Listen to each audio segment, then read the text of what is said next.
A paz do Senhor para todos. Então hoje vamos estar finalizando o estudo, o lugar da palavra de Deus na igreja. Nós, na quarta-feira passada, falamos sobre a igreja e a proposta já antecipada, dita na quarta-feira anterior, que seria exatamente isso. Falamos sobre a igreja, a importância da igreja, quem é a igreja, o que caracteriza a igreja, para que essa igreja foi estabelecida. E hoje nós vamos falar um pouquinho sobre a palavra de Deus como estrutura, como fundamento para esta igreja. Nós então, na semana passada, falamos sobre a igreja, o que é a igreja, a eclesia, aqueles tirados lá de fora, chamados do mundo, com um propósito. Ninguém chama alguém para a realização de alguma coisa sem uma finalidade e sem um propósito. Então nós vimos que Deus nos chama, nos resgata para um propósito e para uma finalidade. E a sua finalidade, nós vimos aqui também, que a principal dela é irmos, O evangelista Marcos vai mostrar exatamente isso, Ide por todo mundo e pregai o evangelho a toda criatura. Então essa igreja, essa agência do reino estabelecida na terra, ela é resgatada do mundo, composta pelo corpo de Cristo, para quê? Para que esta igreja possa ser o referencial nesta terra, com a missão de pregar o evangelho a toda a criatura. Falamos também, nesse contexto de igreja, a finalidade dessa igreja, de uma estrutura, através da palavra, de pregar a salvação e também de princípios que juntos nós teríamos para adorar o Deus que nós servimos. Falamos também sobre o aspecto da adoração, que ela não está presa ao templo, ao espaço físico, porque alguns termos do hebraico vão trazer essa ciência para o nosso coração. Rishahavá, uma reverência, um prostrar-se a ponto de beijar os pés, e abodá, que estava ligado intimamente com o serviço prestado no templo. Então isso mostra que o serviço em que nós prestamos é a evidência da nossa adoração. E aí nós ratificamos isso com Mateus capítulo 5, verso 16, que falava, ou que fala, sobre o exercício das nossas boas obras levarem os homens a glorificarem a Deus. Então, a nossa ação como nova criatura agora é uma forma de adorar a Deus. Quando eu estou lá no meu ambiente de trabalho e mostro agora a transformação que Cristo fez na minha vida, e que antigamente eu aceitava algum tipo de coisa ilícita e que agora não aceito mais, essa ação vai evidenciar a minha adoração também com a minha postura ao Deus que eu sirvo. Então a adoração, ela não se limita propriamente ao templo. Nos reunimos no templo como comunidade cristã para honrar o Deus que servimos, como gratidão por tudo aquilo que Ele nos fez. Mas também em qualquer lugar que pisarmos a planta dos nossos pés, as nossas ações precisam levar aqueles que estão nos observando, através das nossas atitudes, a exaltar e glorificar o Deus que nós servimos. Então, para que isso possa acontecer, a gente vai entender um pouquinho como é fundamentado essa estrutura da igreja. Já entendemos então que igreja somos nós, que Jesus, quando vier arrebatar a sua igreja, não vai levar banco, não vai levar cadeira, não vai levar instrumento, não vai levar caixa de som. Vai levar a sua igreja, ou seja, vai levar aqueles que são lavados e remidos pelo sangue de Jesus, que hoje são, como nós dissemos na aula passada, hoje são templos do Espírito Santo, casa de Deus. Então, vamos entender isso um pouquinho. Quem é o fundamento da igreja? Nós, semana passada, falamos alguma coisa, nós vamos entrar mais apropriadamente hoje.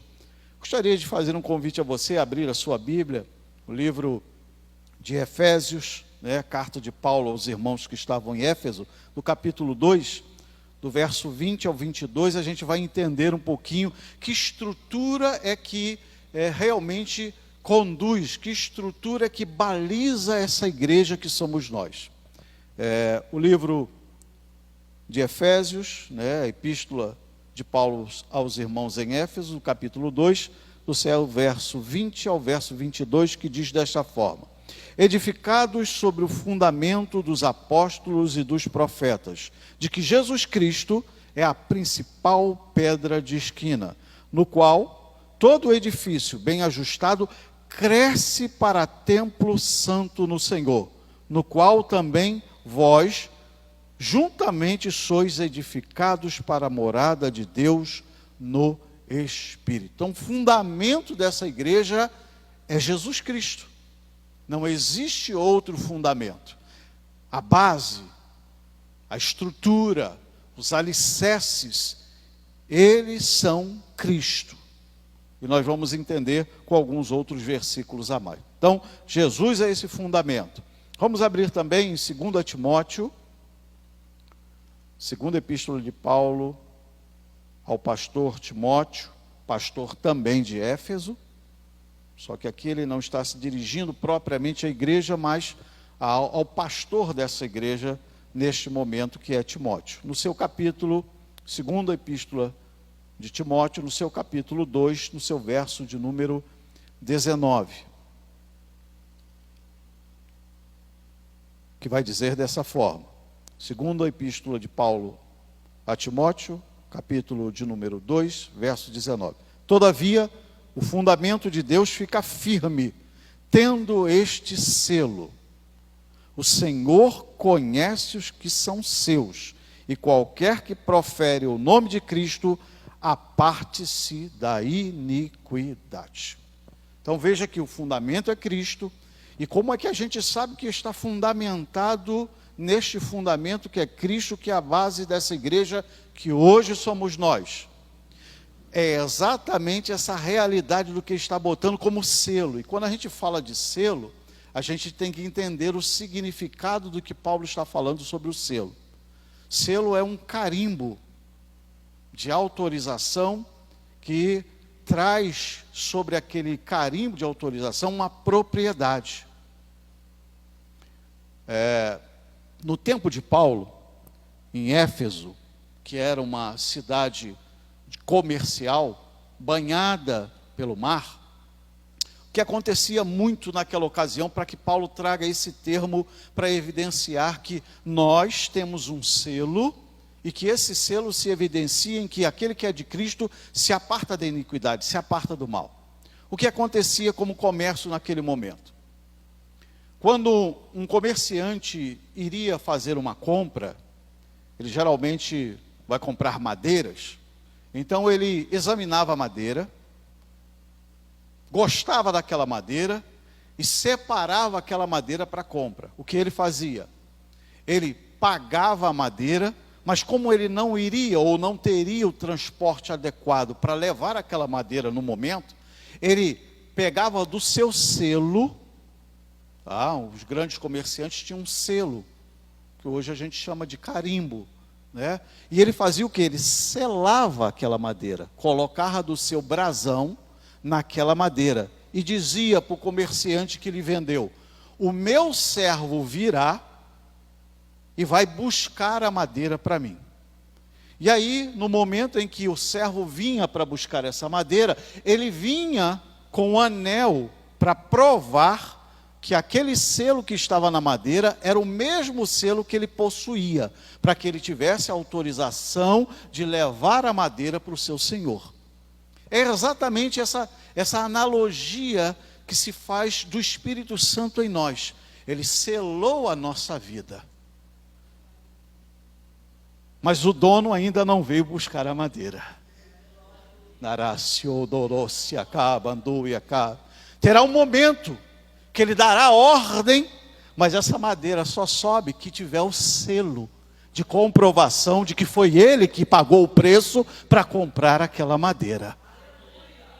Então, quando Paulo fala sobre isso, desse fundamento, ele está dizendo assim: nós fomos marcados para um determinado tempo, para que nesse determinado tempo o dono venha buscar aquilo que lhe pertence, que é seu. Então a característica desse que foi selado, que foi marcado por Cristo, é se apartar da iniquidade. Não é isso que diz o apóstolo João? Ele vai dizer que todo aquilo que é nascido de Deus, ele não tem prazer em pecar, em transgredir. Então fala exatamente desse alicerce, dessa marca, dessa estrutura que vai fazer com que esta igreja possa permanecer no seu fundamento diante de todos os reveses que possamos passar. Pois bem, então Cristo é a rocha, é a base, é o alicerce, é a pedra de esquina. É aquele que nos marcou e nos selou para, num determinado momento, buscar aquilo que ele pagou o preço pela vida de cada um de nós. Então, quando ele começa então o seu ministério, Cristo, ele vai mostrar a estrutura dessa igreja também. Ele vai revelar como é que essa igreja, da verdade, precisa ser estruturada. Quando nós abrimos no Novo Testamento, no livro de Lucas, no capítulo 6, e eu queria que você que estivesse com o poder de uma Bíblia nas mãos, abrisse também, Evangelho segundo escreveu Lucas, do seu capítulo de número 6, do verso 47 ao verso de número 49. Lucas, do capítulo 6, do verso 47 ao 49. Mateus, capítulo 7, do 24 ao 27, também vai falar da mesma estrutura do que Cristo estava querendo ensinar. Mas o livro de Lucas tem detalhes a mais que são impressionantes. Capítulo de número 6 do Evangelho segundo escreveu Lucas, no seu verso de 47 ao 49, que diz dessa forma: qualquer que vem a mim e ouve as minhas palavras e as observas, eu vos mostrarei a quem é semelhante. É semelhante ao homem que edificou uma casa, e cavou, e abriu bem fundo, e pôs alicerces sobre a rocha. E vindo a enchente, bateu com ímpeto a corrente naquela casa, e não pôde abalar. Ele não diz derrubar, ele diz abalar, nem sequer abalar. Continuemos. Porque estava fundada sobre a rocha. Mas os que ouvem e não praticam é semelhante ao homem que edificou a casa sobre a terra, sem alicerces, na qual bateu com ímpeto a corrente e logo caiu, e foi grande a ruína daquela casa. Veja que a estrutura que ele vai trazer como exposição, ele diz que cavou, e depois ele vai dizer que abriu bem fundo.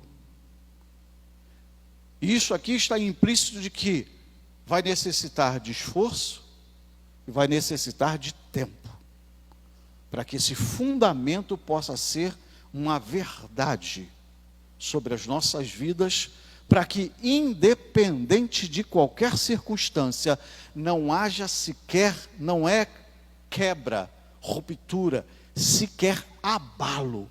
É isso que a Bíblia está dizendo, que veio com ímpeto a corrente naquela casa e não pôde abalar.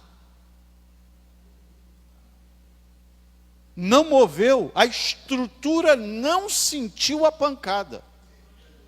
A estrutura não se intimidou diante da circunstância. A estrutura não se moveu, mesmo sendo com ímpeto sobre ela, ela não se move. Porque se gastou tempo, se gastou tempo para cavar e abrir bem fundo, para que essa estrutura estivesse solidificada. Esta é a igreja. E aí independe de circunstância. Coronavírus, giro chinês, corocavírus, o que seja. o que seja. A gente tem que entender que, dependente do ímpeto que acontece aí, da situação, nós permanecemos firmes. Por quê? Porque Deus continua com o controle de todas as coisas. Nada foge do controle das mãos dele. A igreja está na palma das suas mãos. E quem é que vai intentar alguma coisa contra a igreja? Quando a gente abre a Bíblia em Mateus capítulo 16, verso 18, ele vai mostrar isso aos seus discípulos. Ele vai trazer essa consciência aos seus discípulos. Ele vai dizer assim, ó: sobre esta pedra eu edificarei a minha igreja, e as portas do inferno não prevalecerão. Não conseguirão sequer agir. Não conseguirão sequer abalá-la. Pode vir até com ímpeto, mas não será abalá-la. Não prevalecem. Veja que ele está dizendo para Pedro. Aí alguns dizem assim, não, mas tem uns que dizem que a pedra que ele está falando é Pedro, né? Só que se ele coloca a igreja sobre a estrutura de Pedro, nós teríamos já sido exterminados há muito tempo. Porque Pedro, né, é Petros, do grego, do substantivo masculino, e é aplicado geralmente a pequenos blocos rochosos, móveis, bem como pedras pequenas. Ou seja, Pedro é, no muito, tijolo. Quando não, fragmento de pedra. Ninguém estrutura nada em cima de tijolo ou fragmento de pedra.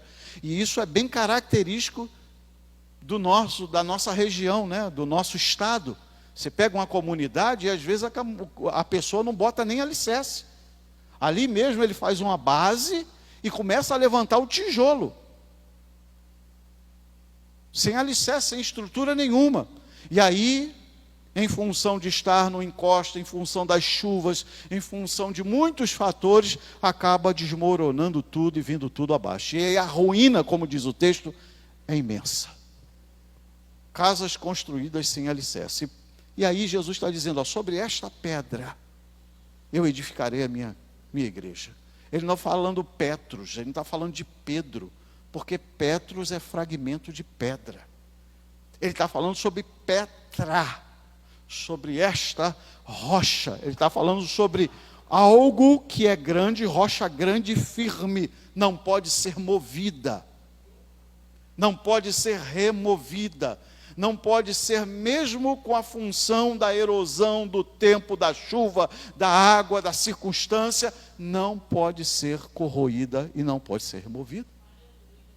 Então fala dessa estrutura, desse fundamento que essa igreja tem. Tá, mas se essa igreja está sendo fundamentada nessa estrutura para não ser abalada, essa igreja tem um propósito, ela precisa evidenciar esse propósito através de virtudes que essa estrutura proporciona para essa igreja. E eu quero destacar somente duas dessas virtudes, que eu não chamo, na verdade, de virtude, eu chamo de princípios. Não tem como viver numa estrutura que é Cristo, não tem como ser igreja sem relacionamento com Ele. E a base de todo relacionamento com Deus é uma só: santidade. Não existe base de relacionamento com Deus fora de santidade. Quando a gente pega o Antigo Testamento, quando Deus decide estabelecer o tabernáculo, porque há um desejo de Deus de habitar no meio do seu povo. Há um desejo de Deus de se relacionar com o seu povo. Ele então estabelece princípios para que isso possa acontecer. Primeiro, com os sacerdotes. O sacerdote tem que ser santo, aquilo que ele realiza tem que ser santo, aonde ele coloca tem que ser santo. Então, as três prerrogativas para a nossa adoração. Quem ministra tem que ser santidade, o que oferece tem que ser santidade, e aonde oferece tem que ser santo também. Senão não é recebido. Aí eu posso até estar bem, mas aqui dentro, onde eu vou oferecer, não está. Não tem como ele receber. O sacerdote tinha que estar santo, o que ele oferecia tinha que ser santo, e aonde ele colocava tinha que ser santo. As 3 prerrogativas para que o relacionamento com Deus pudesse permanecer. Não era isso que se fazia? O israelita que errava, ele trazia, segundo o seu erro, aquele animal, uma rolinha, um carneiro, e o que fosse.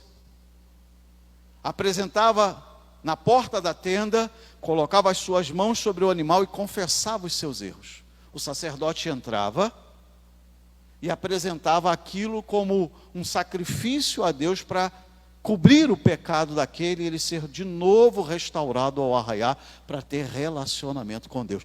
Não existe relacionamento com Deus fora desse princípio, santidade. Quando eu abro Levítico, e Levítico estrutura todo esse padrão de relacionamento que o sacerdote, que a oferta, que o altar e que aquele que apresenta a oferta deve ter, ele vai dizer o seguinte: sede santos, porque eu sou santo. Por isso que o que é apresentado a Deus tem que ser sem defeito, sem mancha. Não podia ser coxo, não podia ser cego, tinha que ser perfeito, tinha que ser puro. Não há relacionamento com Deus fora do princípio santidade. Quando eu abro 1 Pedro capítulo 1, verso 15, Pedro apenas vai ratificar essa realidade. Ele vai dizer a mesma coisa: sede santos, porque o Senhor é santo. Em Tessalonicenses, Paulo escrevendo aos irmãos em Tessalônica, ele vai ratificar de novo essa realidade de vida que precisa ser vivida com Deus. Capítulo de número 4, verso 3, a parte A, ele vai dizer: esta é a vontade de Deus, a vossa santificação, ou a vossa santidade. Mostrando o exercício do padrão desse relacionamento com Deus. Não existe relacionamento com Deus sem santidade. E nós estamos vivendo um momento meio crítico no tempo que estamos passando. Não de pandemia, mas de comportamento e postura de alguns arraiais, onde já não se vê mais algumas coisas acontecerem que são para os dias de hoje em função da falta desse relacionamento, da falta de princípio a ser vivido com Deus, para que Deus possa realmente estar no ambiente e operar. Deus não precisa de mim para realizar milagre. Deus não precisa de mim para libertar alguém. Deus só precisa de uma coisa: um ambiente onde haja santidade. Porque se alguma coisa ferir essa santidade, como é que ele pode operar? Ou como é que ele pode habitar ali? Não tem como. Tanto que o sacerdote tinha uma prerrogativa. Tinha uma cordinha amarrada no seu pezinho, né? Porque se ele entrasse no lugar que ele ia entrar, mas entrasse de forma incorreta, só se ouvia aquele negócio, blum, e aí só puxava com a cordinha e trazia o homem de volta e bota outro no lugar, porque ele entrou sem atender às prerrogativas de relacionamento com Deus.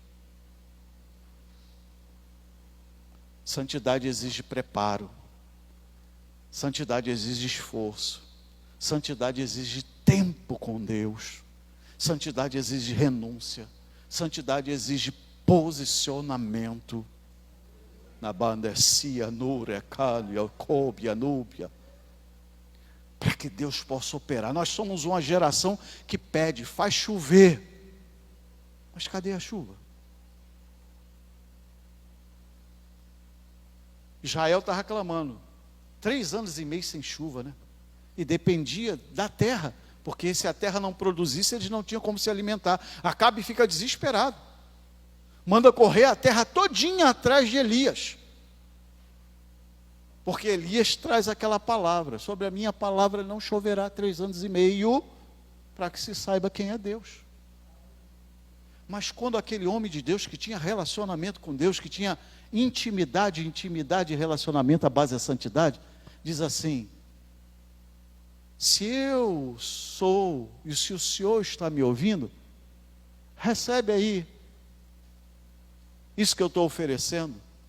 E aí diz que ele ainda estava orando e o fogo do céu desce, consome todo o rego cheio de água e o holocausto que estava em cima. Ah, irmão, se a gente entender que a gente precisa gastar tempo para que Deus faça a diferença através da nossa vida, onde a gente está. Deus quer fazer diferença na escola, no trabalho, na igreja, na vizinhança, mas eu preciso ter relacionamento, e esse relacionamento, a base é santidade. Não é isso que diz Hebreus? Hebreus diz: seguir a paz com todos e a santificação, sem a qual ninguém verá a Deus. Precisamos atrair Deus para as nossas reuniões.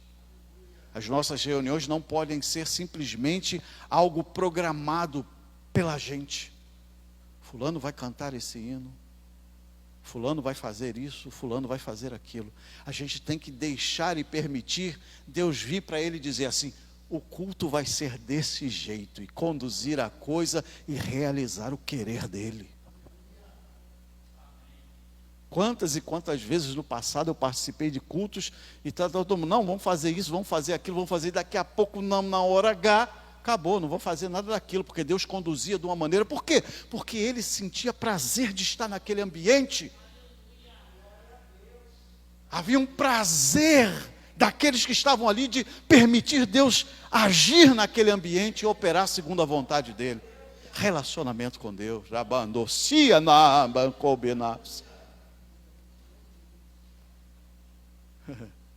Qual a importância da palavra de Deus na sua vida, você, igreja?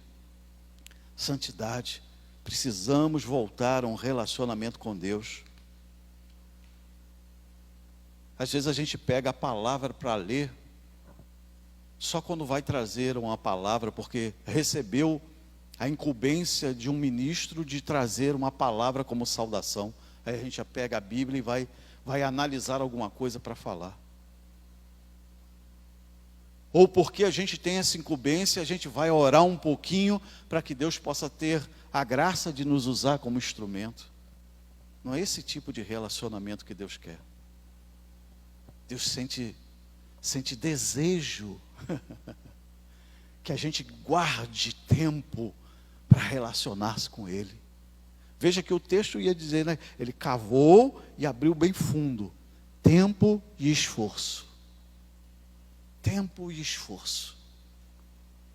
Para que isso possa ser estruturado na gente. Mas deixa eu falar sobre outro princípio. Outro princípio que norteia a igreja, que a palavra de Deus estrutura essa igreja para essa igreja viver, é a verdade. Porque é incoerente, né? Quem é santo não ser verdadeiro, ou quem é verdadeiro não viver em santidade, é meio incoerente. Então quem trilha o caminho do princípio da santidade, é inevitável que ele viva em verdade, em que as suas ações, as suas atitudes, as suas palavras sejam marcadas por um princípio de verdade.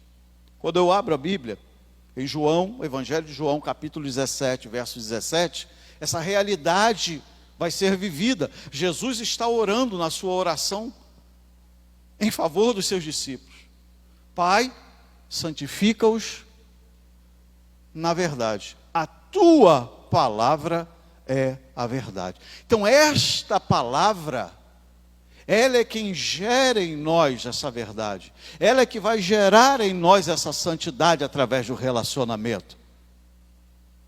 É esta palavra que será a base, a estrutura, o amparo, o escudo, a força, o renovo para as nossas vidas em qualquer circunstância. Veja que o texto vai ser repetido dizendo: veio com ímpeto, mas não importa o ímpeto. Não é isso que o salmista diz? Será como uma árvore plantada junto ao ribeiro, que na estação certa dará os seus frutos. Ou seja, aquele que espera alguma coisa da árvore nunca vai ser frustrado, porque ele sabe que naquele tempo apropriado tem fruto para ele poder comer. É assim que o mundo precisa olhar para a gente. Olhando como, ali tem resposta, ali tem fruto, ali tem. Por quê? Porque nós somos capazes? Não, porque Deus nos capacita através da palavra para sermos instrumento para isso. Santifica-os na verdade, a tua palavra é a verdade. Vamos abrir também João, o Evangelho também João, no capítulo 8, para a gente ver o que essa palavra também realiza na gente. Então, princípios que essa palavra vai gerar para essa estrutura de fundamento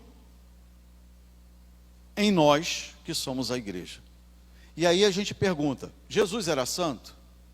Sim. Então não existe outra estrutura para a igreja a não ser santidade. Porque a estrutura, a base não é ele. Então as virtudes e princípios que nele existem serão as virtudes e princípios que vai fundamentar essa igreja. Jesus falava a verdade, ele era a própria verdade. Eu sou o caminho e a vida. Ninguém vai ao Pai senão por mim. Então veja que essa realidade ele vai mostrar em todo o exercício do seu ministério, para provar que ele, como fundamento desta igreja, vai evidenciar nessa igreja as mesmas virtudes e os mesmos princípios que nele existia. João, o Evangelho segundo escreveu João, no seu capítulo 8, é um texto bastante conhecido, verso de número 31 e verso de número 32, que diz desta forma: Jesus dizia, pois, aos judeus que criam nele: se vos permanecerdes na minha palavra, verdadeiramente sereis meus discípulos, e conhecereis a verdade, e a verdade vos libertará. Então, além de santificar, essa verdade tem o poder também de libertar, de transformar. Porque não era isso? Em cada encontro que Jesus fazia com qualquer um ao longo da sua trajetória, todo aquele que teve o encontro com Jesus foi transformado, foi liberto. Não há quem tenha um encontro com Cristo que permaneça da mesma forma. Ele pode estar daquela maneira até o momento que ele não teve encontro com Cristo. A partir do momento que ele tem um encontro com Cristo, e todos eles que tiveram ao longo da trajetória do ministério de Jesus, o encontro com Jesus, o cego voltou a ver, o coxo voltou a andar, o morto ressuscitou. Então, há libertação. A estrutura dessa igreja está em santidade, em verdade, em libertação. Conhecereis a verdade e não tem como essa verdade não trazer mudança, transformação na vida daquele que a recebe. Basta dizer que o profeta vai dizer que esta palavra não volta vazia, mas faz aquilo que lhe foi destinado e faz aquilo que apraz. Então ela vai, no momento certo, fazer aquilo que cabe a ela fazer. Quebrar a dureza do coração, transformar, libertar, salvar e realizar o que ela foi designada a realizar. Mas quem é que vai fazer isso? E nós vimos semana passada. Como é que ouvirão se não há quem pregue? Então veja que o papel, tanto de Jesus com essa igreja, está intrinsecamente ligado. Ele, como é a estrutura que vai gerar nessa igreja todos esses princípios, e aí vamos falar de Jesus quando ele fala no mesmo capítulo de João, simbolizando a vida dele como a videira verdadeira. Que todo aquele que está ligado nele produz. É impossível alguém estar em Cristo e não produzir fruto. É impossível alguém estar ligado em Cristo e não buscar santidade. É impossível alguém estar ligado a Cristo e não sofrer libertação. É impossível alguém estar ligado a Cristo e não ser transformado. É impossível alguém estar ligado em Cristo e não virar nova criatura. Porque as coisas velhas, depois que essa palavra entra e liberta, ficam para trás. Tudo se faz novo. Aquele que roubava, vai dizer o apóstolo Paulo aos irmãos em Éfeso, aquilo que roubava, não rouba mais. Aquele que mentia, não mente mais. Há transformação, a palavra gera isso, produz isso. Para quê? Para que nós sejamos testemunhas vivas daquele que nos chamou das trevas para a sua maravilhosa luz. Então, como igreja, é preponderantemente urgente que a gente entenda o papel da palavra para a nossa subsistência. Porque é a palavra que vai gerar vida aí na gente. É a palavra que nos sustenta.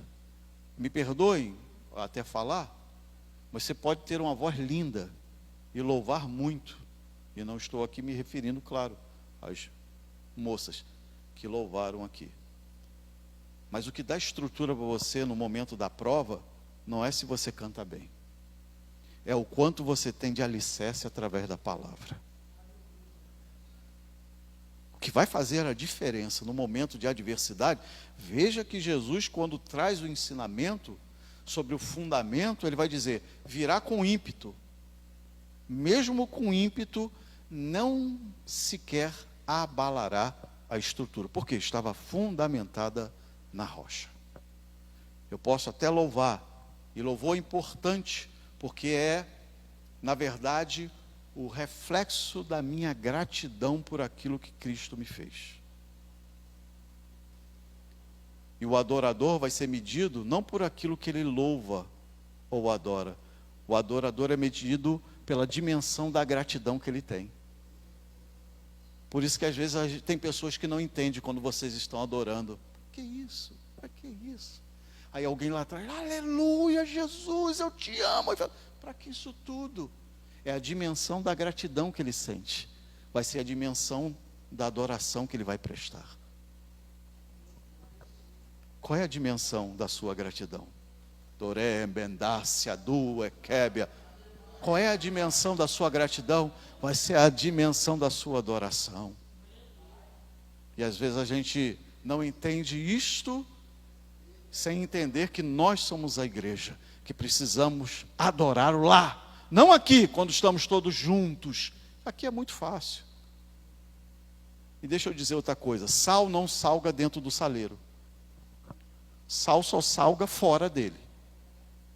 Sal dentro do saleiro é uma substância que está ali dentro que não vai servir para nada. E se você deixar o tempo passar, daqui a pouco ele se torna insípido, acabou. Você não vai usar ele. Sal só presta se você colocar em alguma coisa para salgar, para dar gosto. E nós fomos chamados para isso, né? Ser luz do mundo e sal da terra. Dar testemunho aos de perto, porque luz ilumina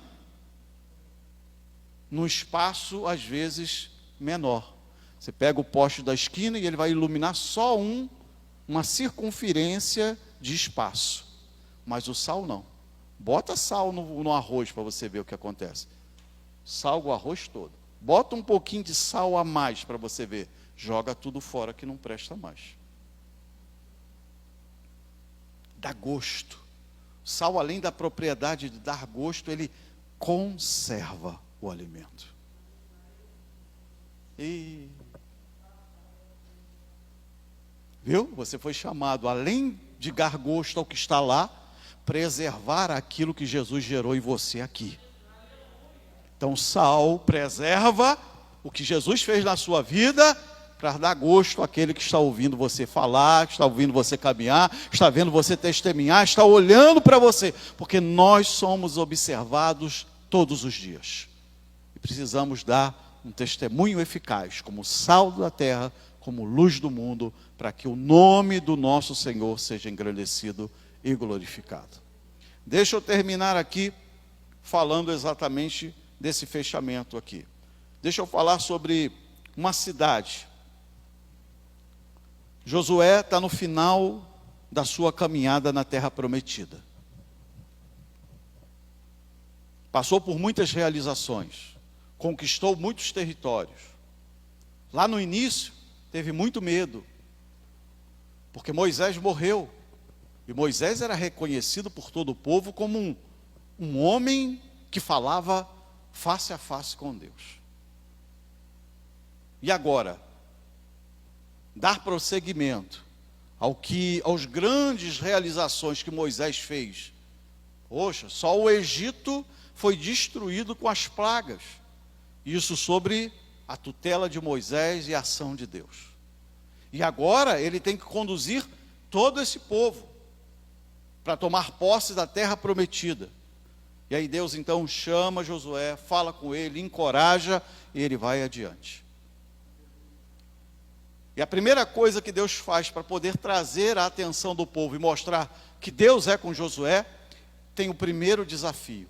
Ele tem que atravessar o Jordão. E o Jordão está no período de cheia, está transbordando, para dificultar o negócio. Mas Deus diz, a partir de hoje eu vou começar a te engrandecer aos olhos do povo.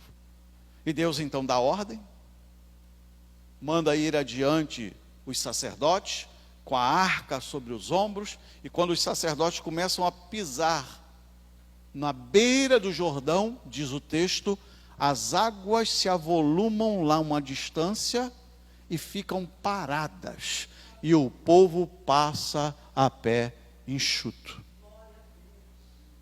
Deixa eu falar um negócio para você. A gente tem uma mania que eu não gosto muito. Está acontecendo um movimento no arraial. Aí a gente fala assim, opa, vamos trazer o movimento para o nosso arraial, porque vai acontecer a mesma coisa. Deus usa cada um da sua maneira. A gente não precisa ficar imitando ninguém para ver a manifestação da glória de Deus. Deus usava Moisés através do seu cajado. Toca nas águas, Moisés. Toca nisso, Moisés. E as coisas aconteciam. Josué não tinha cajado nenhum na mão. Mas Deus realiza o milagre para provar. Agora eu estou com Josué. A gente tem que parar com esse negócio. Às vezes a gente fica, não, só quem canta. Como é que é o nome das meninas? Rafaela e Roseli, filhas do Ronaldo, não é isso? Eu já estava assim, falei, parece. Enfim. Não, tem que ser elas cantando. Não desprezei você não, seu nome, senão vai dizer, ele não falou o meu nome. O Jefferson também, gente. Só eles louvando aqui, a glória vai descer. Não, Deus pode pegar uma criança, e no momento que essa criança estiver louvando, aquele hinozinho de criança, Deus se manifestar muito mais do que os outros louvando. Porque Deus usa cada um da maneira que Ele quer, gente. A gente tem que parar com esse negócio, não tem que ser desse jeito, é desta forma.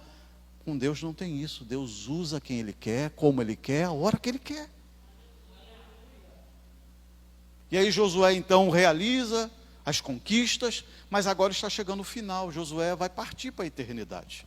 E ele reúne todo mundo em Siquém. E aí vocês que conhecem um pouquinho da Bíblia, vai entender que Siquém não era o lugar onde estava o tabernáculo. Siló era o lugar onde estava o tabernáculo. E para o povo, Siló era o lugar da manifestação da glória de Deus. Onde Deus manifestava a sua glória. Ali a presença de Deus se manifestava.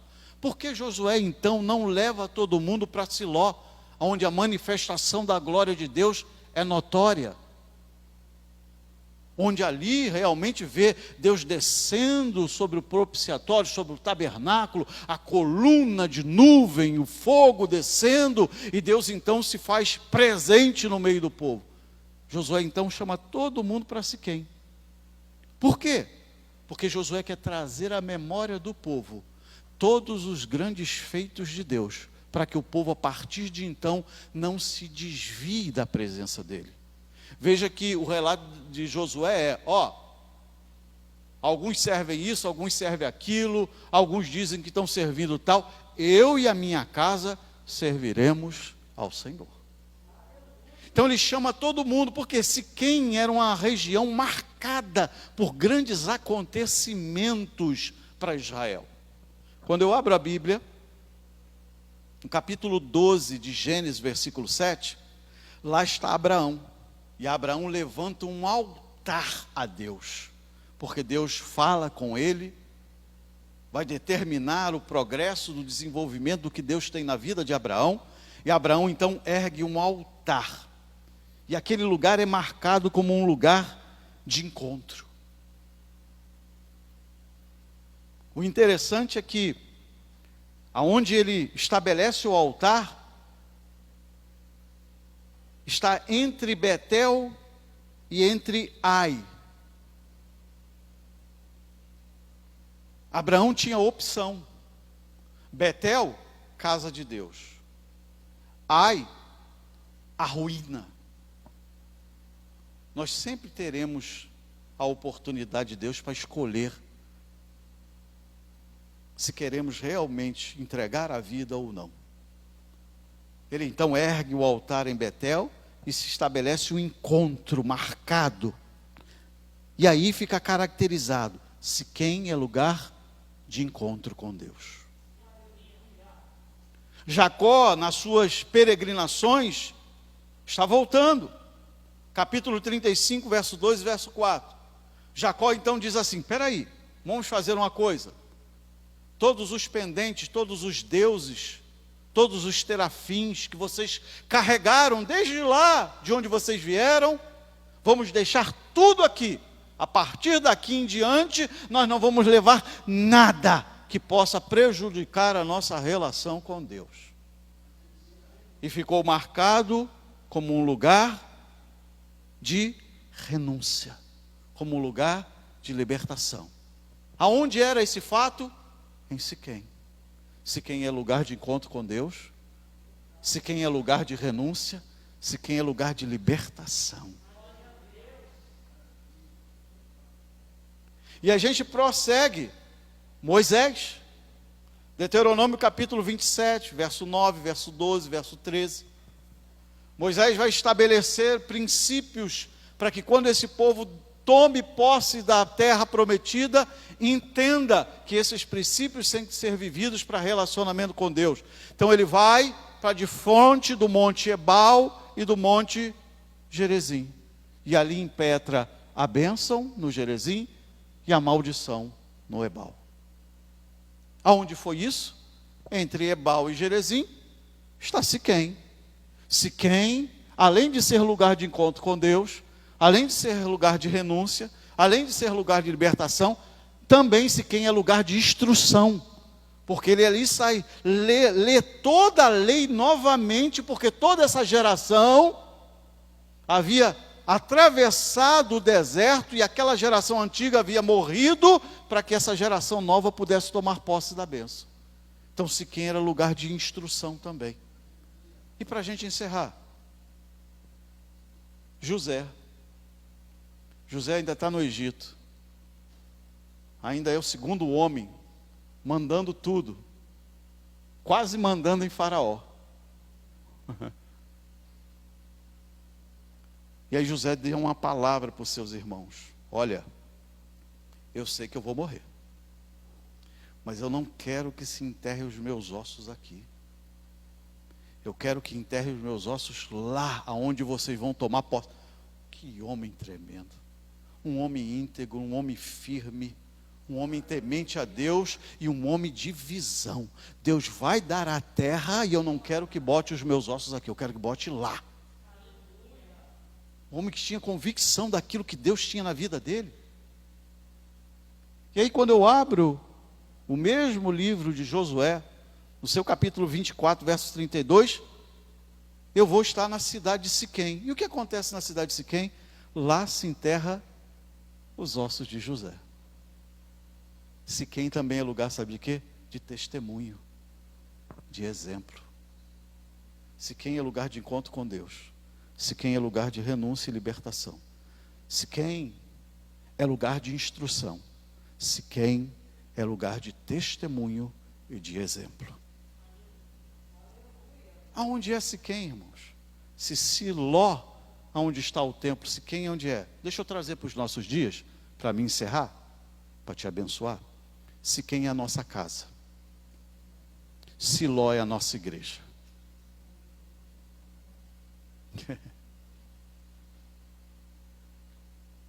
O culto começa em Siquém, para poder ser vivido de fato em Siló. A glória de Deus se manifesta em Siló, mas eu aprendo em Siquém a ter encontro com Deus. Eu aprendo em Siquém a renunciar e ter libertação. Eu aprendo em Siquém a ser instruído em toda a verdade da palavra de Deus. E eu aprendo em Siquém testemunho e exemplo. Aí a minha estrutura está formada. Quando eu for a Siló, eu não preciso de esforço. Dá glória, irmão, para a glória descer. Faz isso, faz aquilo. Não, eu já sei.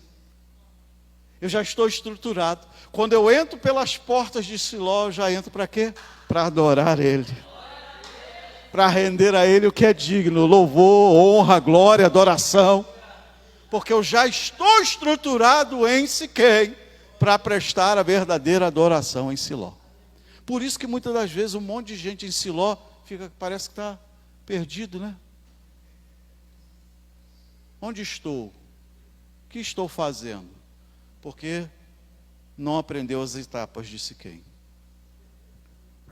O nosso ministério começa primeiro na família, irmão. O nosso sacerdote começa primeiro a ser desenvolvido dentro de casa. Palavra, estrutura. Não é isso que o sábio vai dizer? Ensina o menino no caminho. Opa, se ensina no caminho, eu estou no caminho para ensinar.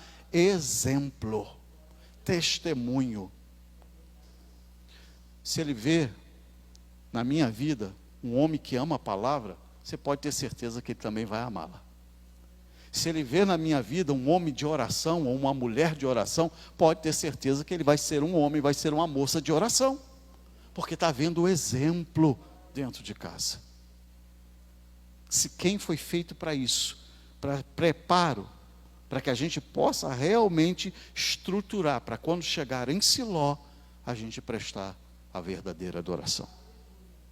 A palavra de Deus é instrumento de santificação, de purificação, de edificação, de libertação, e ela ainda é uma palavra que vivifica. Termino aqui abrindo o livro dos Salmos, seu capítulo de número 119, verso de número 50, que vai evidenciar essa verdade que eu estou dizendo a vocês. Livro dos Salmos, no seu capítulo de número 119, no verso de número 50. É por isso que, em meio a toda essa adversidade, eu não posso ser abalado. Porque se eu estou fundamentado nessa estrutura, nesse alicerce, que é Jesus, que é a rocha, independente de circunstância, eu nem sequer vou ser abalado. Ou seja, vou ser movido. Não tem. Olha o que o salmista vai dizer, no Salmo de número 119, verso 50. Isto é a consolação na minha alma ou na minha angústia, porque a tua palavra me vivifica, ou vivificou. Então, independente de qualquer circunstância que a gente passe, mesmo que a angústia tente bater na nossa porta, a palavra tem vida para nos continuar pondo de pé. E aí eu encerro dizendo: que lugar tem a palavra na sua vida, você como igreja? Que lugar ocupa a palavra na sua estrutura como igreja? Que lugar a palavra de Deus está na sua vida, que você é a igreja do Senhor? Que Deus te abençoe de forma abundante. agradecendo aqui a oportunidade do pastor Carlos, que nos permitiu estar essas 2 quarta-feira aqui para ministrar essa palavra ao seu coração. Deus te abençoe, em nome de Jesus.